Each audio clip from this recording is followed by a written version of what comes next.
Assalamualaikum warahmatullahi wabarakatuh. Shalom, Om Swastiastu, Namo Buddhaya, dan salam kebajikan. Hai semuanya. Perkenalkan, nama aku Audrey Glassley Jasmine, kelas 10-3 dari SMA Negeri 12 Kota Bekasi. Hari ini, aku akan menjelaskan tentang apa itu pemanasan global dan juga perubahan iklim. Sudahkah kalian tahu apa itu pemanasan global? Pemanasan global adalah kenaikan suhu rata-rata atmosfer, laut, dan daratan bumi yang disebabkan oleh meningkatnya konsentrasi gas rumah kaca akibat aktivitas manusia, seperti pembakaran bahan bakar fosil. Gas-gas ini memerangkap panas matahari. Kenapa bisa? Karena sebagian panas matahari dipantulkan kembali keluar angkasa dalam bentuk radiasi inframerah. Namun, gas rumah kaca seperti karbon dioksida, metana, dan dinitrogen oksida di atmosfer menyerap radiasi ini dan memantulkannya kembali ke permukaan bumi, sehingga panas terperangkap dan suhu rata-rata global meningkat. Lalu, apa saja sih penyebab pemanasan global? Ada beberapa penyebab utama dari pemanasan global. Di antara lain, yang pertama, ada pembakaran bahan bakar fosil, yaitu bisa dari sektor energi, transportasi, dan industri yang menghasilkan atau melepaskan emisi karbon dioksida dalam jumlah besar. Kemudian yang kedua ada deforestasi, yaitu penebangan hutan secara masif atau dalam skala besar, baik secara legal maupun ilegal, mengurangi jumlah pohon yang berfungsi menyerap karbon dioksida dari atmosfer. Lalu yang ketiga ada limbah, yaitu sampah organik atau limbah organik di tempat pembuangan sampah yang membusuk dan menghasilkan metana. Kemudian ada limbah industri yang menghasilkan berbagai gas rumah kaca. Dan yang terakhir ada pertanian. Penggunaan pupuk nitrogen melepaskan gas rumah kaca dinitrogen oksida. Pembusukan sisa tanaman juga menghasilkan gas metana yang menjadi penyebab terjadinya pemanasan global. Ada beberapa solusi yang bisa kita lakukan untuk mengurangi pemanasan global.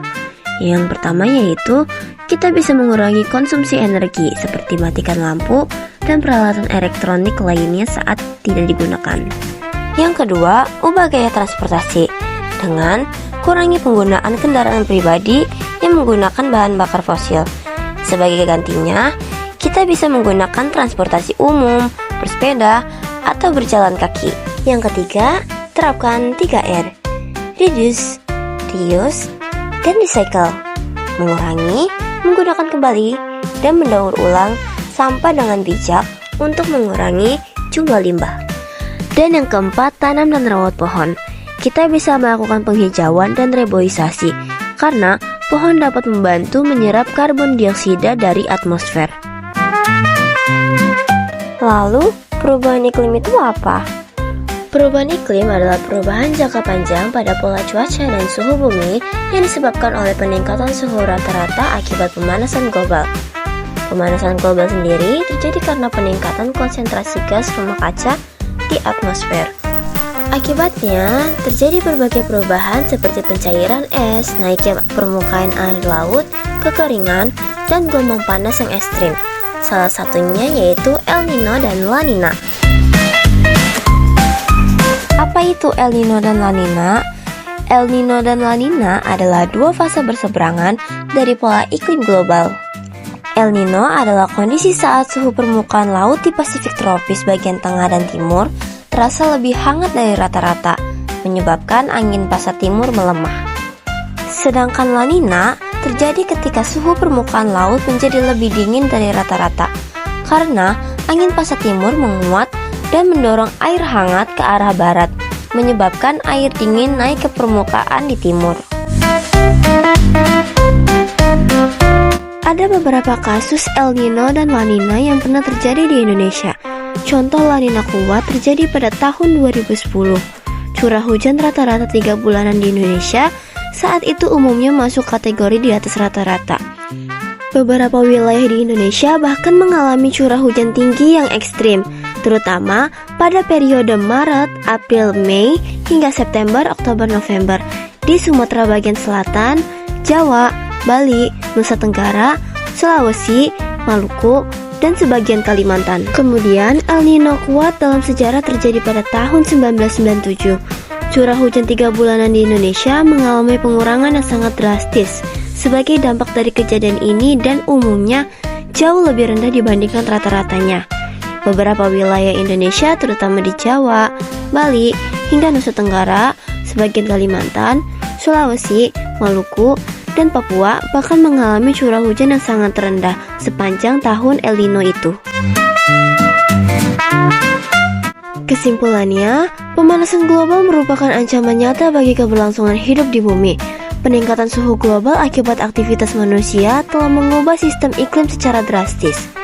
Salah satu dampak paling nyata dari perubahan iklim adalah munculnya fenomena El Nino dan La Nina yang menyebabkan ketidakseimbangan cuaca ekstrim di berbagai belahan dunia, termasuk di Indonesia.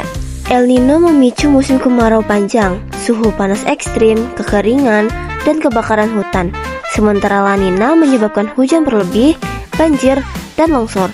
Kedua fenomena ini menunjukkan bahwa sistem iklim bumi sangat sensitif terhadap perubahan suhu laut global yang dipengaruhi oleh peningkatan gas rumah kaca.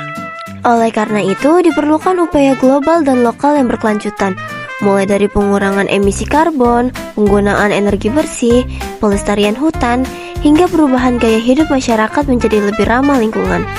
Setiap individu memiliki peran penting, sekecil apapun, dalam menjaga bumi tetap layak huni bagi generasi mendatang. Cukup sekian materi yang bisa saya sampaikan kali ini. Mohon maaf jika ada materi atau kata yang salah saya ucapkan. Sampai berjumpa di lain waktu. Wassalamualaikum warahmatullahi wabarakatuh.